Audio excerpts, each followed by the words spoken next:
বর্তমানে টপার হবার জন্য যাদের মধ্যে হাড্ডাহাড্ডি লড়াই চলছে তাদের মধ্যে অন্যতম নিম ফুলের মধু।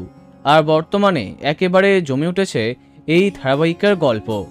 পর্ণার মা হবার ট্র্যাক আসতে দেরি আছে, তার মাঝে বর্ষা পিকলুর বিয়ের ট্র্যাকে জমজমাট নিম ফুলের মধু। বিয়ের পিড়িতে বর্ষা, কিন্তু সে ভালোবাসে পিকলুকে। পিকলু নিজেও বর্ষাকে ভালোবাসে, কিন্তু সবটা বুঝতে সবটা বলতে অনেক দেরি করে ফেললো তারা। কিন্তু শেষমেশ কি বিয়েটা আটকাতে পারছে পর্ণা, নাকি সত্যি অন্য কারোর সাথে বর্ষার বিয়ে হয়ে যাচ্ছে? হ্যাঁ, সত্যিই তাই, অনেকটা দেরি করে ফেলছে পিকলু।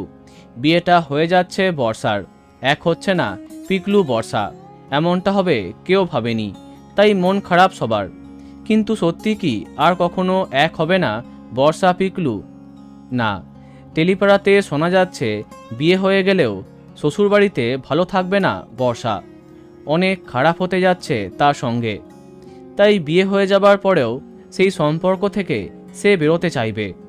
আর পরবর্তীকালে পিকলুর সাথেই মিল হবে বর্ষার। কিন্তু এটা তো শোনা যাচ্ছে, কিভাবে সেই সব হবে তা জানা যায়নি।